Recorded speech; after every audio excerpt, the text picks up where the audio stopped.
नमस्कार, स्वागत है साहित्यिक झरोखा चैनल पर। आज हम करेंगे सर्वेश्वर दयाल सक्सेना की कविता दिवंगत पिता के प्रति।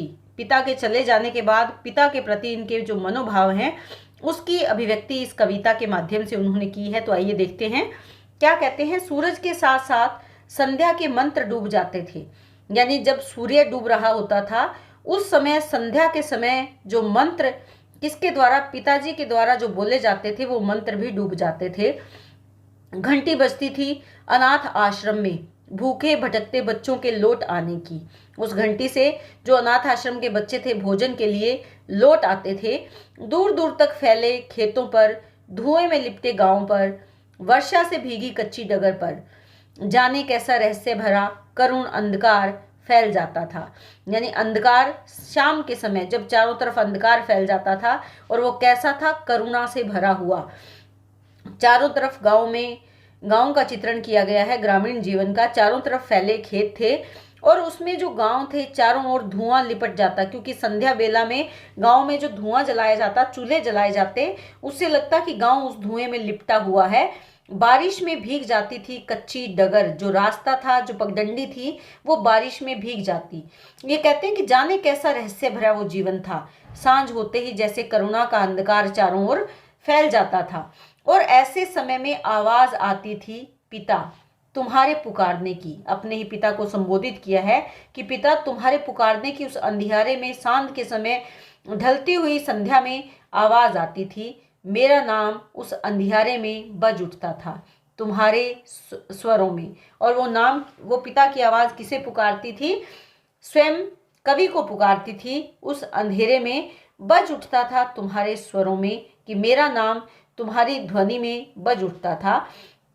मैं अब भी हूं, अब भी है ये रोता हुआ अंधकार चारों ओर। पिता चले गए हैं लेकिन कवि स्वयं कहते हैं कि मैं तो अभी भी हूं और अभी भी वो उदास करुणा से भरा हुआ रोता हुआ अंधकार चारों ओर फैला हुआ है। लेकिन कहाँ है तुम्हारी आवाज? लेकिन तुम्हारी आवाज सुनने के लिए नहीं है, जो मेरा नाम भरकर इसे अविकल स्वरों में बजा दे। कि मेरा नाम, तुम्हारी वो आवाज नहीं है जिसमें मेरा नाम भरा हो और बिना व्याकुल हुए स्वर में उसको बजा दे, यानी मेरा नाम पुकार ले। धक्का देकर किसी को आगे जाना पाप है, अतः तुम भीड़ से अलग हो गए। यहाँ पर जो उनके पिता के आदर्श थे उनके बारे में बता रहे हैं कि किसी और को पीछे धकेल कर आगे बढ़ना ये पाप कार्य है, पाप कर्म है। यही कारण था कि तुम भीड़ से अलग रहे। क्यों? क्योंकि किसी को धक्का ना लगे और ये पाप कर्म ना हो जाए। महत्वाकांक्षा ही सब दुखों का मूल है, इसीलिए तुम जहां थे वहीं बैठ गए। यानी इच्छाएं करना, अगर इंसान इच्छाओं के पीछे भागेगा तो उसके जीवन में दुख का आना निश्चित है, क्योंकि इच्छाएं ही दुख का मूल कारण है। यही कारण था कि तुम उन महत्वाकांक्षाओं के पीछे नहीं दौड़े, बल्कि जो जीवन तुम्हें मिला था तुम जहां थे वहीं बैठ गए। संतोष परम धन है। इसी विचारधारा के साथ कि जीवन में अगर हमने संतोष कर लिया तो ये संतोष ही जीवन का परम धन है, परम सुख है। मानकर तुमने सब कुछ लुट जाने दिया।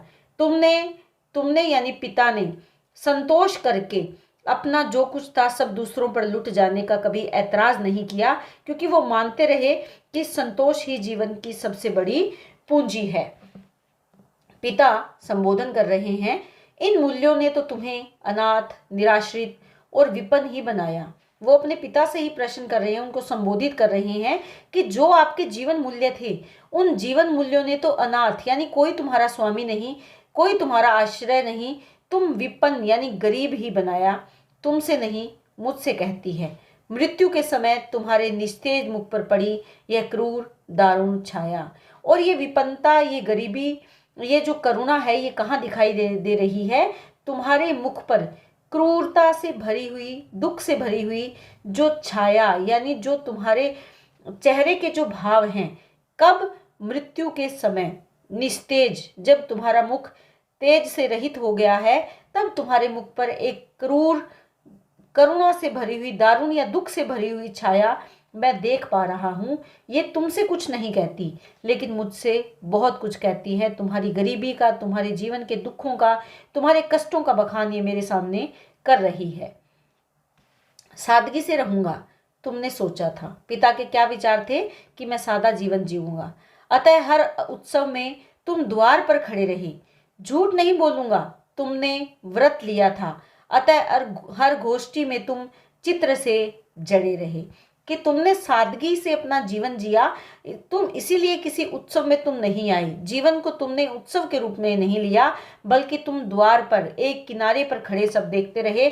झूठ नहीं बोलूंगा, तुम्हारे इसी व्रत के कारण गोष्ठी में नहीं आए जहां विचार विमर्श था। क्योंकि देखिए, बात से स्पष्ट हो रहा है कि झूठ ना बोलने के कारण उन्होंने कहीं अपनी वैचारिक जो धारा थी या विचारधारा थी वो स्पष्ट नहीं की, बल्कि चित्र के समान यानी चुप रहे, मौन रहे। क्योंकि अगर बोलते तो झूठ नहीं बोलते, सब कुछ सत्य बोलते, और ये सत्य समाज को गवारा नहीं। इसीलिए उस गोष्ठी में तुम भी चित्र के समान जड़े रहे, तुम चुप रहे, मौन रहे। तुमने जितना ही अपने को अर्थ दिया, महत्व दिया, अर्थ दिया, या अपने आप को तुमने साकार करने का प्रयास किया, दूसरों ने उतना ही तुम्हें अर्थहीन समझा कि दूसरे तुम्हारे होने या न होने को ना समझ पाए, या वो तुम्हें अर्थ रहित समझते रहे कि तुम्हारा कोई महत्व नहीं, क्योंकि तुम हर समय चुप रहे। तुमने उत्सव में भाग नहीं लिया या अपने होने का एहसास नहीं करवाया, इसीलिए दूसरों ने भी तुम्हारा मूल्य नहीं आंका। कैसी विडंबना है कि झूठ के इस मेले में सच्चे थे तुम, अतः वैरागी से पड़े रहे। कि कितने दुख की बात है। इस संसार रूपी या इस समाज रूपी जो मेला है, ये कैसा है? ये झूठा मेला है, झूठ से भरा हुआ है। लेकिन तुम सच्चे थे, क्योंकि तुमने सच्चाई का मार्ग चुना था। यही कारण था कि तुम सन्यासी से पड़े रहे, वैरागी से पड़े रहे। सन्यासी सा जीवन जीकर तुम चले गए। तुम्हारी अंतिम यात्रा में वे नहीं आए जो तुम्हारी सेवाओं की सीढ़ियां लगाकर शहर की ऊंची इमारतों में बैठ गए थे। यहाँ पर वो दुख प्रकट करते हुए कहते हैं, अपने पिता के संबोधन करते हुए पिता को कह रहे हैं कि जब तुम्हारी संसार से अंतिम यात्रा निकल रही थी, वे नहीं आए। वे कौन? जो लोग तुम्हारी ही प्रयासों से, तुम्हारी ही सेवाओं से, जिन्होंने ऊंचे ऊंचे ओहदे प्राप्त कर लिए थे, जिन्होंने सीढ़ियां लगा ली थी, किसकी? अब लगाकर शहर की ऊंची इमारतों में, यानी ऊंचे ओहदों में, या प्रतिष्ठित जीवन जीने लगे थे तुम्हारा सहारा पाकर। तुमने जिनको सहारा दिया, वही लोग तुम्हारी अंतिम यात्रा में भी तुम्हारे पास नहीं आए। जिन्होंने तुम्हारी सादगी के सिक्कों से भरे बाजार, भड़कीली दुकानें खोल रखी थी।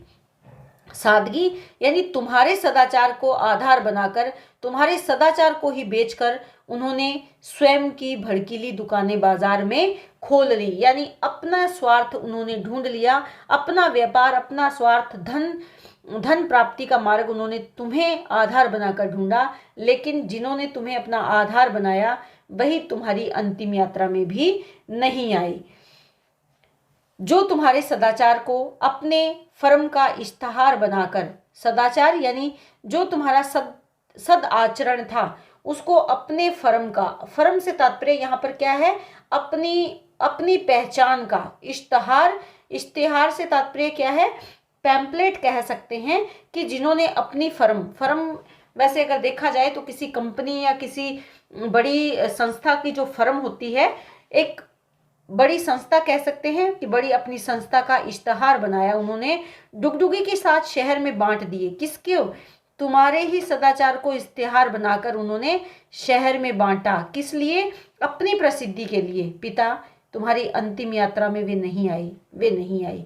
और वो लोग जिन्होंने तुम्हें इस्तेमाल किया अपने व्यापार के लिए, अपनी तरक्की के लिए, अपनी आर्थिक उन्नति के लिए, वही लोग थे जो तुम्हारी अंतिम यात्रा में भी तुम्हारे साथ नहीं आए। तो यहाँ पर कवि ने दुख प्रकट किया है और ये बताया है कि कैसे उनके पिता सादगी के प्रतीक थे, लेकिन उनकी सादगी का फायदा उन लोगों ने उठाया जो स्वार्थी थे, और उन्हीं के सादगी को या सदाचरण को आधार बनाकर अपने व्यापार, अपनी फर्म की जो प्रसिद्धि करने का प्रयास किया। लेकिन उसका आधार भी आपकी ही सादगी थी, आपके ही विचार थे।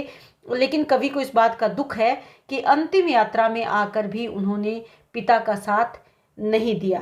तो यहाँ पर अपने पिता के जीवन के घटनाक्रम और उनके जीवन के दुखों के साथ साथ अपने मन के दुख और मलाल को अभिव्यक्ति दी है कि किस प्रकार उनके पिता इस संसार को छोड़कर चले गए, लेकिन उनसे जुड़े हुए जो स्वार्थी लोग थे वो उनकी अंतिम यात्रा में भी शामिल नहीं हो पाए। तो उम्मीद करती हूँ कि ये भाव आपको बहुत अच्छे से समझ में आए होंगे। बहुत बहुत धन्यवाद।